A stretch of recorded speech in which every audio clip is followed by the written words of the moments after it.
எக்ஸல்ல group of text இருக்கு. But இந்த டெக்ஸ்ட்ல குறிப்பிட்ட பொசிஷன்ல இருக்கக்கூடிய ஒரு வேர்டை நமக்கு எக்ஸ்ட்ராக்ட் பண்ணி கொண்டு வரணும். எந்த பொசிஷன்ல இருக்கக்கூடிய வேர்டை எக்ஸ்ட்ராக்ட் பண்ணி கொண்டு வரணும் அப்படிங்கிற அந்த பொசிஷனோட நம்பர் பார்த்தீங்கன்னா இந்த காலம்ல இருக்கு. இதுக்கு நாம என்ன ஃபங்க்ஷன் யூஸ் பண்ணலாம்னா டெக்ஸ்ட் ஸ்பிளிட் ஃபங்க்ஷன் பார்த்தீங்கன்னா யூஸ் பண்ணலாம்.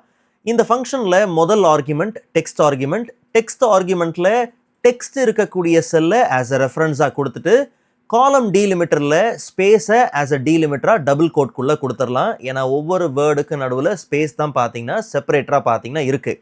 ஜஸ்ட் ப்ராக்கெட்டை க்ளோஸ் பண்ணி என்டர் கொடுத்தோம்னா எல்லா வேர்டும் ஸ்பேஸை வச்சு ஸ்ப்ளிட் பண்ணி பார்த்தீங்கன்னா வந்துருச்சு.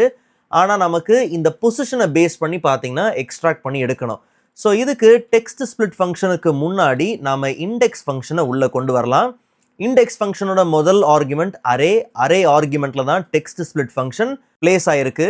கடைசியில் போயிட்டு கமா கொடுத்தோம்னா இண்டெக்ஸ் ஃபங்க்ஷனோட ரோ நம்பர் ஆர்குமெண்ட். இந்த ஆர்குமெண்ட்ல எந்த பொசிஷன்ல இருக்கிற வேர்டை எக்ஸ்ட்ராக்ட் பண்ணணுமோ அந்த பொசிஷன் நம்பர் இருக்கக்கூடிய செல்லை ஆஸ் அ ரெஃபரன்ஸாக கொடுக்குறோம். இல்லை டைரெக்டாக இந்த ரெஃபரன்ஸ் கொடுக்காம 1 2 நமக்கு தேவையான பொசிஷன் நம்பரையும் பார்த்தீங்கன்னா கொடுக்கலாம். ஜஸ்ட் நம்ம ப்ராக்கெட்டை க்ளோஸ் பண்ணிட்டு என்டர் கொடுத்தோம்னா கரெக்டாக பார்த்தீங்கன்னா இந்த டெக்ஸ்ட்டில் ஃபஸ்ட்டு வேர்டு மட்டும் பார்த்தீங்கன்னா வந்திருக்கு. இப்போ நம்ம ஃபில் பண்ணும் போது ஒவ்வொரு வேர்ட்லையும் நாம் கொடுத்த அந்த பொசிஷனை பேஸ் பண்ணி அந்த டெக்ஸ்ட் மட்டும் பார்த்தீங்கன்னா வந்திருக்கு. பட் இங்கே ரெஃபரன்ஸ் எரர் வரதுக்கான காரணம் இந்த டோட்டல் டெக்ஸ்ட்டில் 9 வேர்ட்ஸ் பார்த்தீங்கன்னா கிடையாது. அதனால தான் ரெஃபரன்ஸ் எரர் வருது. ஸோ அப்போ இந்த மாதிரி இடத்துல எரரை பார்க்கக்கூடாது அப்படிங்கிற பட்சத்தில் நாம் இஃப் எரர் ஃபங்க்ஷனை யூஸ் பண்ணலாம். வேல்யூ ஆர்குமெண்ட்டில் தான் ரெஸ்ட் ஆஃப் த ஃபங்க்ஷன் உட்காந்துருக்கு.